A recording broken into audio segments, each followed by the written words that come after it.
조갑제 TV 시청자 여러분 안녕하십니까. 2023년 12월 20일입니다. 한동훈 법무부 장관이 곧 정치를 할 것 같습니다. 그러면은 한동훈 장관이 지금까지 썼던 화법은 달라져야 합니다. 그 화법은 공무원의 말입니다. 그러나 정치인은 공무원과는 다릅니다. 공무원은 법대로 하면 됩니다. 그러나 정치인은 국민들의 마음을 잡아야 합니다. 그래야 표가 나옵니다. 그래서 한동훈 법무장관이 얼마나 그 말투가 달라질지 궁금한데 지금까지의 말투는 아주 간명하고 날카롭고 그러나 유머나 여유가 좀 부족한 그런 말투였습니다. 그런 말투를 그대로 정치판에 쓴다면은 아마 오래가지 못할 것이라고 생각합니다. 한동훈 장관의 말투에서 느껴지는 좀 미심쩍은 부분이 있습니다. 상대를 무시하는 듯한 냉소적인 그런 표현이 드러 나옵니다. 이게 습관이 아닌가 하는 생각이 듭니다. 이것은 정치판에서는 치명적입니다. 그 사람이 냉소적으로 이야기한다 하는 것을 제3자가 알아차릴 때 국민들은 건방진 정치인 이렇게 될 겁니다. 정치인이 건방지게 보이면 끝입니다. 표가 안 나온다는 이야기죠. 그런 점에서 최근에 몇 차례 제가 관찰했던 한동훈 장관의 말투에 대해서 좀 한번 짚고 넘어가려고 합니다. 지난 11월 8일 국회에서 열린 예산결산특별위원회 전체 회의에서 이소영 더불어민주당 의원이 한동훈 법무부 장관을 향해서 4.15 총선 부정선거 의혹과 사전투표 조작설에 관한 질의를 했고 한동훈 장관은 회피성 답변을 했습니다.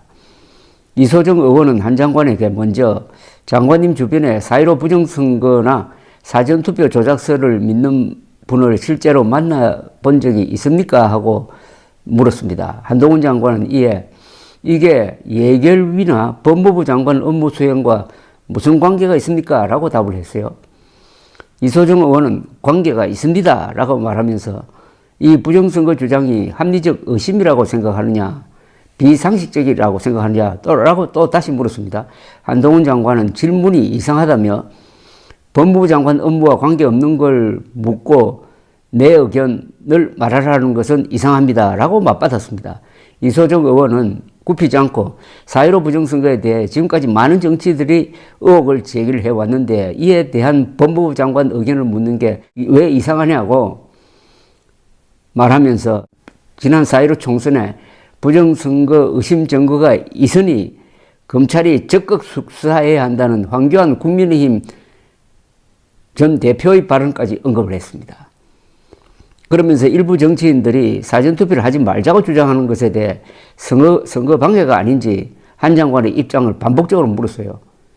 한동훈 장관은 무슨 답변을 원하는지는 알겠다면서 누구나 의사표현을 할 자유는 있는 것이며 선거는 반드시 공정하게 치러져야 한다는 원칙을 말씀드리겠다는 원론적 이야기로 일관을 했습니다. 한동훈 장관은 이소정 의원의 질문에 대하여 왜 그런 질문을 하세요? 질문이 좀 이상하죠? 그런 질문에 다들 이상하다고 생각할 것입니다. 왜 저러나 하고 생각할 것입니다. 등의 표현을 썼습니다.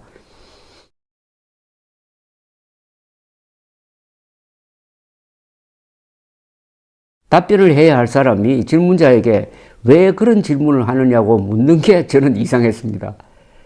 다른 사람들도 다 그렇게 생각할 것입니다. 라는 표현은 너무 일방적이고 독단적인 비정치적 발언이었습니다. 이날 한동훈 장관의 답변 태도는 답변을 피할 수 없는 중대하고 명백한 사안에 대하여 애써 피하는 모습이었습니다. 2020년 4.15 총선 때 사전투표를 포함한 투개표 과정에서 조직적 부정이 없었다는 것은 대법원의 확정 판결, 선관위의 해명, 무엇보다 국민의힘 자체 조사로 확인된 사실입니다. 그럼에도 한 장관은 4.15 부정선거 주장은 재판 등을 통하여 부정된 것입니다. 사실이 아닙니다. 선관위에서 권장하고 정당에서도 반대하지 않는 사전투표는 문제가 없습니다. 라고 말하지 않았고 애매한 이유를 들어 답변을 피하여 결과적으로는 음모론을 비호하는 모습이었습니다. 음모론자들의 억지를 명쾌하게 부정하여 유권자들의 효율적인 투표권 행사를 도와야 할 법무부 장관이 음모론을 부정하지 않음으로써 결과적으로 음모론에 힘을 실어준 셈이 되고 말았습니다. 평소의 한동훈 장관답지 않는 태도의 배경이 저는 궁금했습니다.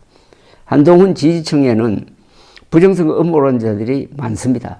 그들을 자극하기 싫어서 그렇게 했다고 볼 수밖에 없었습니다.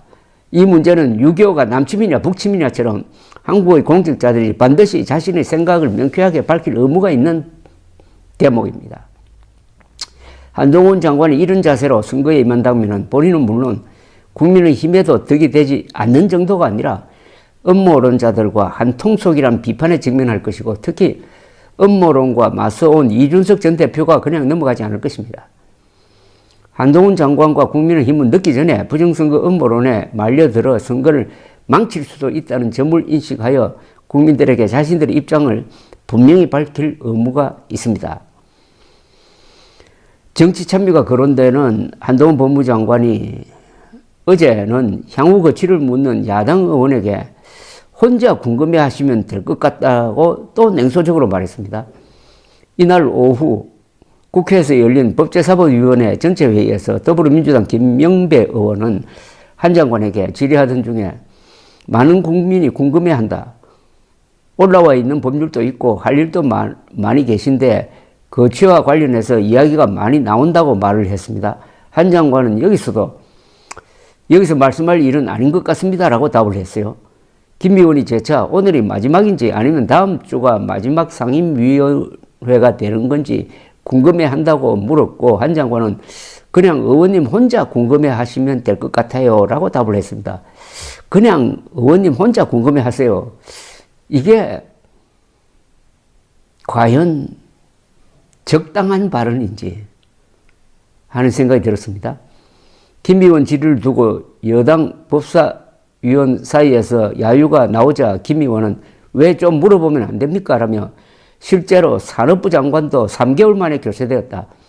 국정이라고 하는 게 안정적으로 굴러가고 예측 가능성이 높아야 경제도 잘 굴러가는 것 아닌가? 장관께서 답변하고 약속한 게 많은데 잘 챙겨야 하지 않느냐 하는 차원에서 국민적 우려가 있다는 점을 지적하고 싶었던 것이라고 했지만은 한동훈 장관은 이 말에는 따로 답을 하지 않았다고 합니다. 이런 기사를 전한 조선닷컴 댓글판에는 이런 비판적 댓글이 하나 달렸어요. 한동훈이가 자꾸 저런 화법을 구사하면 국민들에게 사가지 없다는 소리를 듣습니다. 저 성격도 나이 50 넘어 못 고칠 텐데 나중에 결정적일 때 한 방 맞고 떨어질 가능성이 보이네요. 정치를 그렇게 만만하게 생각하면 안 됩니다. 35%만 시원하게 생각하지 다른 35%는 욕설을 해대고 나머지 30%도 사가지 소리 안 나오겠습니까? 한동훈이 좀 그릇이 작아 화법이 옹졸해. 법무부나 검찰 출입 기자들은 한동훈 장관을 어떻게 보는지 궁금한데 어느 기자는 이렇게 평을 했습니다. 선민의식과 특권의식이 강하다. 자신이 국힘당을 지도하게 되면 싹 바꿔놓을 수 있다는 자신감이 넘친다. 고참 기자들은 대체로 냉소적이다. 정치를 검찰처럼 다룰 수 있다고 생각하는 듯하다. 윤석열 대통령이 그런 한동훈을 구원투수로 내세워야 할 만큼 다급한 모양이다. 조선일보 박정훈 논설실장은 민주당이 키운 정치인 한동훈이란 칼럼에서 이렇게 썼습니다. 왜 민주당은 한동훈을 당하지 못할까? 이렇게까지 판판이 깨지는 데는 무언가 이유가 있을 터인데 한 장관 본인 말에 해답이 담겨 있다고 생각한다. 그는 민주당의 화법을 여의도 사투리에 비유하며 자신은 5천만 국민의 화법을 쓰겠다고 했다.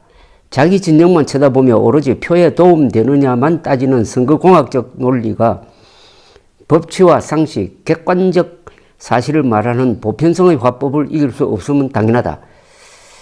문정권이 본의 아니게 윤석열 대통령을 만들었듯 여의도 논리에 갇힌 거대 야당의 폭주가 또 어떤 역설적 드라마를 펼쳐낼지 모를 일이다. 그런데 위에 소개한 한동훈 장관의 화법은 보편적 화법이라기보다는 5천만 국민의 화법이라기보다는 약 30%인 골수 지지층의 말투처럼 들립니다. 한동훈의 등판은 총선을 검찰공화국 대 범죄공화국 구도로 만들 수 있습니다. 그렇게 한들 검찰공화국 편이 이긴다는 보장이 없는 이유는 김건희 리스크 때문이기도 하고 부정선거 음모론 리스크 때문이기도 합니다. 한동훈 장관의 말투와 정치인 한동훈의 말투는 달라져야 합니다. 감사합니다.